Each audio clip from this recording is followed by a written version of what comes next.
Hey, Adam Hoeksema here from ProjectionHub, and in this video, I'm going to answer the question, how to buy a building with an SBA loan. And you may not realize this, but this is actually one of the easiest types of SBA loans to get done in a lot of ways, and for a number of reasons. So if you are an existing business and you are currently renting a space, and maybe you want to buy that building that you're currently renting, or you want to buy a building that is similar in size and scope to what you're currently renting, then you've kind of already got a built-in proof that you can make your loan payment, right? So a lot of times what ends up happening if you're buying a similar size building or the building that you're currently renting, a lot of times the way the math will work out is that what you're paying for rent is going to be very similar to what your loan payment will be. And, in this situation, the lender will have a collateral with the building, and they'll already have proof that you can cash flow that loan payment because you've been paying rent. So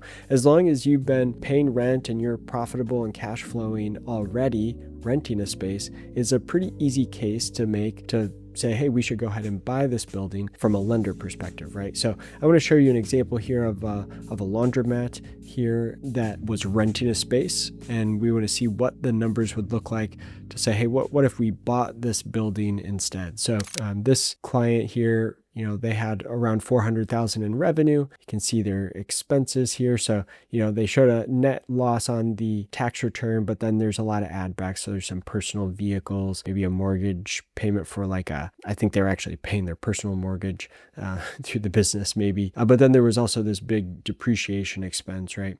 So when we get that all added back, what we end up with is this estimated cash flow for the business. And what the lender is going to be looking at is right here, this debt service coverage ratio, which is taking your cash flow available for making loan payments divided by your proposed loan payment amount annually, right? So in this case, if we're saying we had $94,000 of cash flow and $50,000 of potential debt service, you've got a 1.85 debt service coverage ratio. Typically, lenders want to see that at 1.25 or above.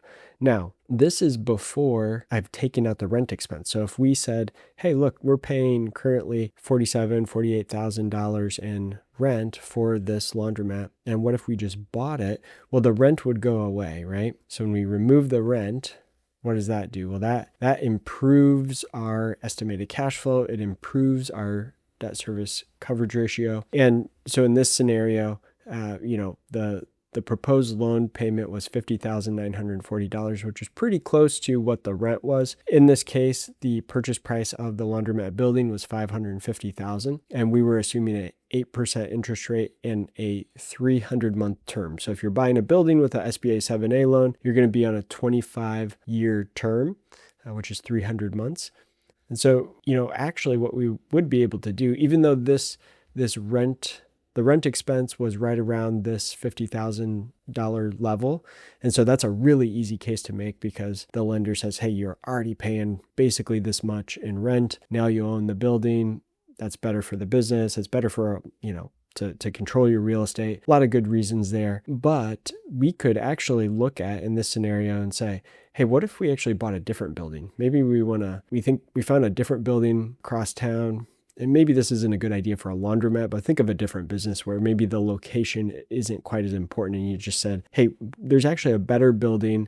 It's actually twice the size and it would be, much better for our business. I wonder if we can cash flow that. Well, what we can do in this model here is just say, okay, well, what if we had $1 million purchase price for the building instead? What would our debt service coverage ratio look like? Well, at $1 million purchase price, your annual debt service would be $92,000. And since we took away that rent expense, because you're moving into this new building, you still have a debt service coverage ratio of 1.53, which is probably, sufficient and going to be high enough for most lenders to feel comfortable with that type of loan. So, I think these types of real estate, they're called like rent replacement. If it's a rent replacement deal, those are really attractive to lenders, and you can honestly end up getting pretty good rates and terms typically if your business is cash flowing well, and now you're going to be buying your building or buying another building that's similar.